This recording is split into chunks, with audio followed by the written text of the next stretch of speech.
بسم اللہ الرحمن الرحیم. In the name of Allah, the Beneficent, the Merciful. فقد قال الله تبارك وتعالى في القرآن المجيد والفرقان الحميد. أعوذ بالله من الشيطان الرجيم. بسم الله الرحمن الرحيم. إن عدة الشهور عند الله 12 شهرا في كتاب الله يوم خلق السماوات والأرض منها 4 حرم ذلك الدين القيم فلا تظلموا فيهن أنفسكم. وقال النبي صلى الله عليه وسلم أفضل الصيام بعد رمضان شهر الله المحرم. وقال في موضع آخر صوم يوم عاشوراء أحتسب على الله أن يكفر السنة التي قبله. صدق الله العظيم وصدق رسوله النبي الكريم ونحن على ذلك من الشاهدين والشاكرين. محترم بزرگوں اور دوستو، جیسا کہ میں نے گزشتہ ہفتے بتلایا تھا کہ اسلامی سال کا پہلا مہینہ محرم الحرام شروع ہو چکا ہے.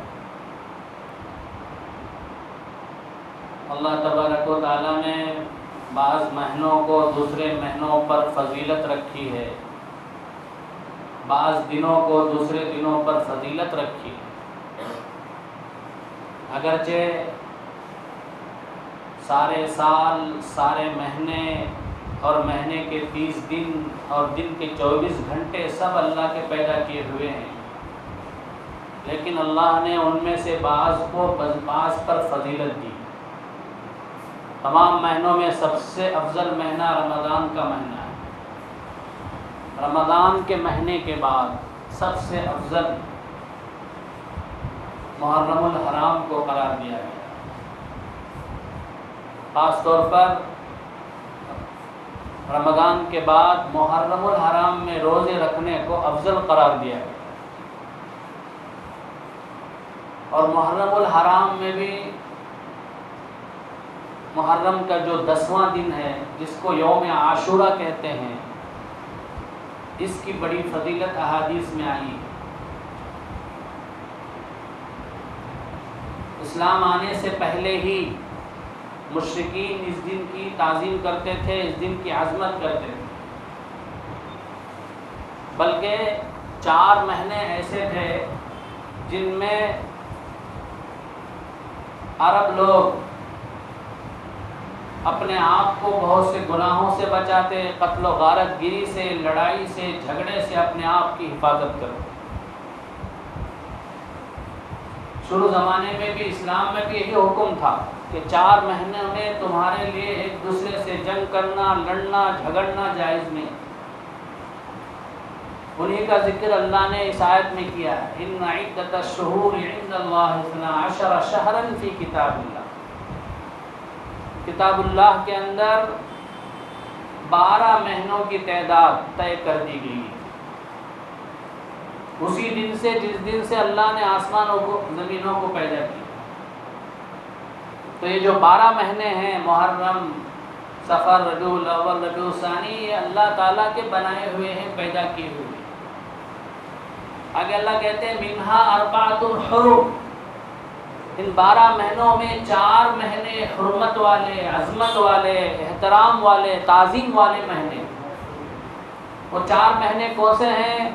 نمبر 1 رجب کا مہینہ، اس کے بعد ذی قعدہ، ذی الحجہ، محرم. یہ 4 مہینے حرمت والے ہیں، عظمت والے ہیں. ایمان نہ ہونے کے باوجود، اسلام نہ ہونے کے باوجود بھی عرب لوگ ان مہینوں میں آپس میں لڑتے نہیں تھے، جھگڑتے نہیں تھے. اپنے باپ کا قاتل کو بھی اگر اپنے سامنے پاتے تو اسے چھوڑ دیتے تھے، اس سے کوئی تعرض نہیں کرتے تھے. تو ان مہینوں میں سے ایک مہینہ یہ محرم الحرام کا مہینہ بھی ہے. اور اس میں بھی خاص طور پر محرم کا جو 10واں دن ہے جس کو یوم عاشورہ کہتے ہیں، اس کی بڑی فضیلت احادیث کے اندر آئی. چنانچہ اللہ کے نبی صلی اللہ علیہ وسلم نے فرمایا صوم یوم عاشوراء احتسب علی اللہ ان یکفر السنۃ التي قبلہ، عاشوراء کے دن، محرم الحرام کے دن جو شخص روزہ رکھے تو مجھے امید ہے اللہ سے کہ اللہ اس کے پچھلے 1 سال کے گناہ معاف کر دے۔ اسلام کے اندر رمضان کے روزے فرض ہونے سے پہلے عاشوراء کا روزہ فرض تھا، بعد میں جب رمضان کا روزہ فرض ہو گیا تو اب عاشورے کے روزے کی فرضیت ختم ہو گئی، ساقط ہو گئی، لیکن اس کا استحباب، اس کی سنیت ابھی بھی باقی، اگرچہ اب فرض نہیں ہے عاشورے کے دن روزہ رکھنا، لیکن مستحب ہے، نفل ہے، زیادہ ثواب کا کام۔ عام طور پر لوگ یہ سمجھتے ہیں کہ عاشورے کے دن کو فضیلت اس لیے ہے کہ اسی دن نواسہ رسول حضرت حسین رضی اللہ تعالی عنہ کو شہید کیا گیا،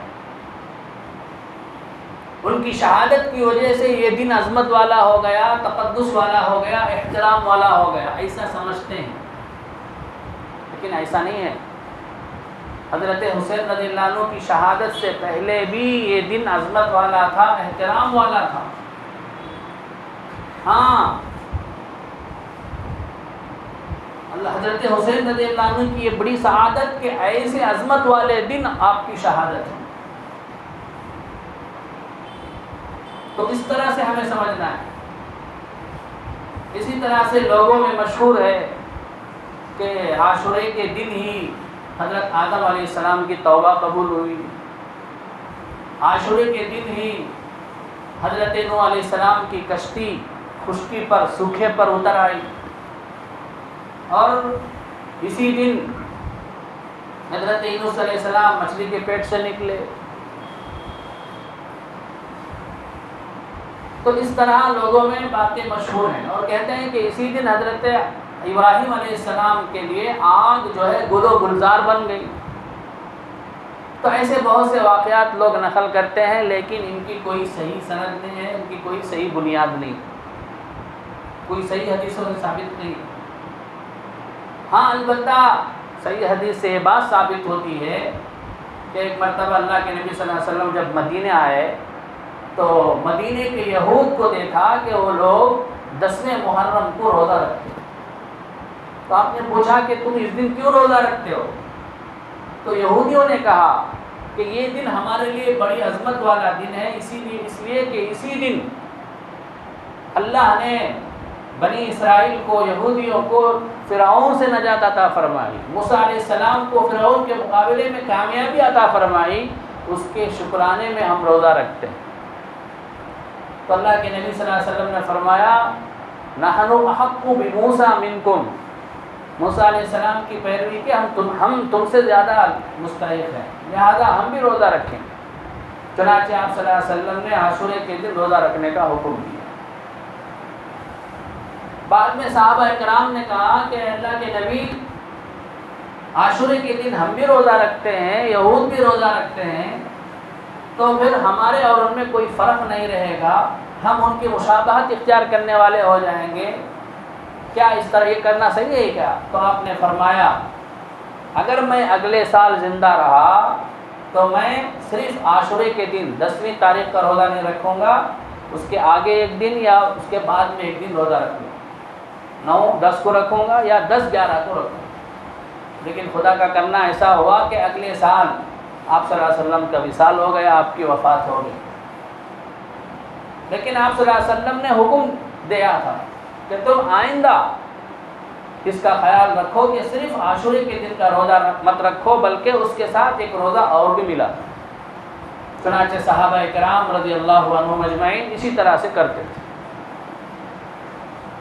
اب محرم کا پورا مہینہ جب چاہے ہم روزہ رکھ سکتے ہیں، اس کا ثواب زیادہ ہے، جیسا کہ میں نے حدیث بیان کی افضل الصیام بعد رمضان شہر اللہ المحرم، روزہ رکھنے کے لیے سب سے افضل مہینہ رمضان کے بعد اللہ تعالیٰ کا مہینہ محرم الحرام کا مہینہ ہے، تو لہذا پورے اس مہینے میں جب بھی روزہ رکھو ثواب ہے۔ لیکن خاص طور پر عاشورے کے دن روزہ رکھنے کی فضیلت ہے، جیسا کہ میں نے آپ کے لیے آپ کے سامنے بیان فرمایا۔ اب 3 صورتیں ہیں، علماء کرام فرماتے ہیں چاہے تو 3 دن روزہ رکھیں، 9، 10، 11، یہ بھی جائز ہے، مستحب ہے. چاہے تو صرف 2 روزہ رکھیں، 9 اور 10 کو، یا 10 اور 11 کو. اب اس مہینے منگل اور چہارشنبہ 9، 10 آتا ہے، اور چہارشنبہ اور جمعرات 10، 11.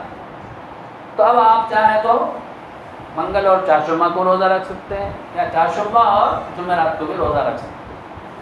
تو یہ دوسری صورت. تیسری صورت یہ ہے کہ صرف ایک دن روزہ رکھے، عاشورے کے دن 10 محرم الحرام کو. یہ بھی جائز ہے لیکن اچھا نہیں ہے، مکروہ تنزیہی، خلاف اولا. اس لیے کہ آپ صلی اللہ علیہ وسلم نے خواہش کا اظہار فرمایا تھا کہ اگلے سال میں زندہ رہا تو صرف 10ویں تاریخ کو روزہ نہیں رکھوں گا، بلکہ اس کے ساتھ اور ایک روزہ بھی رکھوں. کیوں؟ تاکہ یہودیوں کی مشابہت نہ ہو جائے. تو بزرگوں اور دوستوں، اس میں اللہ کے نبی صلی اللہ علیہ وسلم ہمیں ایک سبق دے رہے ہیں کہ تمہیں اپنے ہر معاملے میں، چاہے دین کا معاملہ ہو، چاہے دنیا کا معاملہ ہو، غیروں کی نقالی کرنے کی ضرورت نہیں، غیروں کی مشابہت اختیار کرنے کی ضرورت نہیں.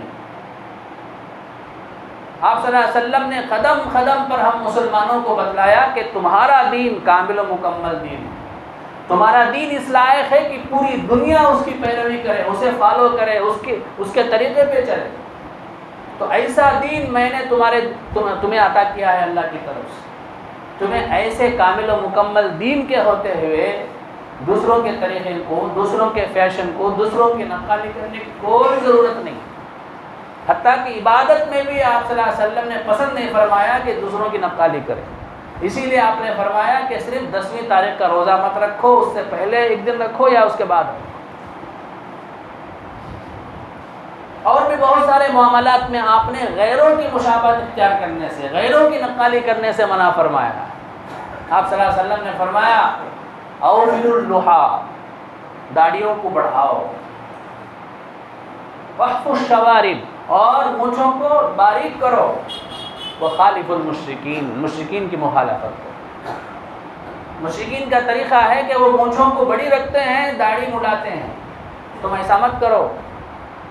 تم ان کی مخالفت کرتے ہوئے داڑھیوں کو بڑھاؤ اور مونچھوں کو کم کرو. تو اسی طرح سے اور بھی کئی موقع پر آپ صلی اللہ علیہ وسلم نے امت محمدیہ کو بتلایا کہ تم غیروں کی نخالی مت کرو، کیونکہ تمہارا دین اتنا کامل و مکمل ہے کہ اسے تمہیں غیروں کی نخالی کی ضرورت نہیں. مشہور واقعہ ہے حضرت حذیفہ رضی اللہ عنہ کا، پہلے بھی بتایا ہوگا. ایک مرتبہ فارس کا جو بادشاہ ہے، ایران کا بادشاہ، وہ ان کو بات چیت کرنے کے لیے، مذاکرے کے لیے بلایا تھا. کھانے کا میز سجا ہوا تھا. تو 1-2 دانہ جو ہے وہ نیچے گر گیا. تو حضرت حذیفہ رضی اللہ تعالیٰ عنہ وہ دانہ اٹھانے کے لیے جھکے تو بازو والا کوہنی مار کر کہا یہ کیا کر رہے ہو؟ یہ ان لوگوں کے طریقے کے فیشن کے خلاف ہے کہ جو کھانا نیچے گر جائے وہ اٹھاؤ. تو حضرت حذیفہ رضی اللہ تعالیٰ عنہ نے کیا جملہ ارشاد فرمایا، اترک سنت حبیبی لہؤلاء الحمقاء، کیا میں اپنے نبی کے طریقے کو چھوڑ دوں ان احمقوں کے خاطر، ان نالائقوں کے بیوقوفوں کے خاطر؟ میں ہرگز نہیں چھوڑوں. چنانچہ آپ کیا کیے؟ نیچے گرا ہوا دانہ اٹھائے، کیونکہ نبی کریم صلی اللہ علیہ وسلم نے سنت بتلائی ہے کہ جب کھانا کھاتے ہوئے دانہ، کھانے کا دانہ نیچے گر جائے تو تم اس کو صاف کر کے دوبارہ کھاؤ. پتہ نہیں برکت کون سے دانے میں ہے. کھانے کے دانے میں برکت ہوتی ہے، پتہ نہیں کہ کون سے دانے میں برکت ہے. اس لیے کہیں دانہ نیچے گر جائے تو اسے اٹھاؤ، صاف کرو، پھر کھاؤ.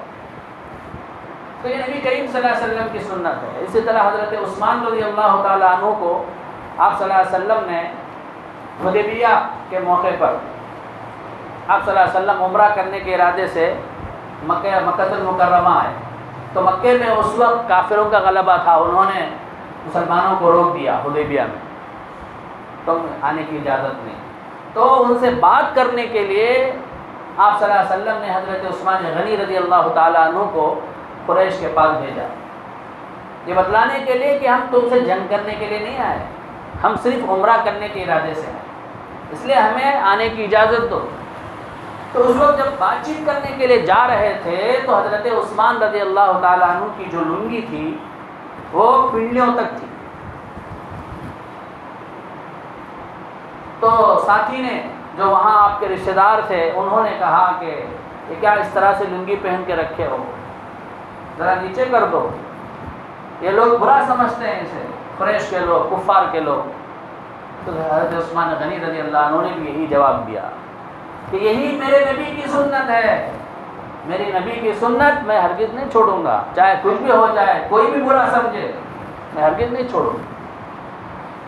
تو صحابہ اکرام نبی صلی اللہ علیہ وسلم کی سنت کے اتنے شیدائی تھے، نبی صلی اللہ علیہ وسلم کی سنت پر اتنے فدا تھے، دنیا کچھ بھی سمجھ لے، دنیا چاہے انہیں حقیر سمجھے، مجھے کوئی پرواہ نہیں، میرے نبی کی سنت، میرے نبی کا اسٹائل مجھے چاہیے، میرے نبی کا فیشن مجھے چاہیے۔ تو بزرگوں اور دوستوں، آج عیسائی، یہودی اور دوسرے جو بھی غیر مسلم ہیں وہ مسلمانوں پہ کیسے کیسے حملے کر رہے ہیں، مسلمانوں پہ کیسے قیامت ڈھا رہے ہیں، نہ بچوں کو بخش رہے ہیں نہ عورتوں کو بخش رہے ہیں۔ ایسی حالت میں ہم ان کا فیشن اپنا ہے، ان کا طرز اپنا ہے، ان کی چیزیں استعمال کریں، یہ کیسے ہمارا دل کیسے گوارا کر لیتا ہے۔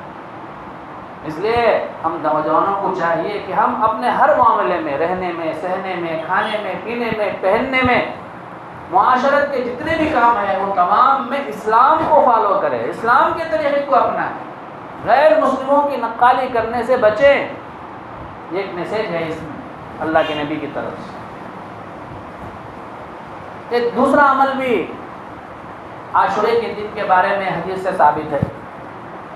ایک حدیث بیان کی جاتی ہے، اللہ کے نبی صلی اللہ علیہ وسلم نے فرمایا، من وسع علی عیالہ یوم عاشورا وسع اللہ علیہ سائر سنۃ۔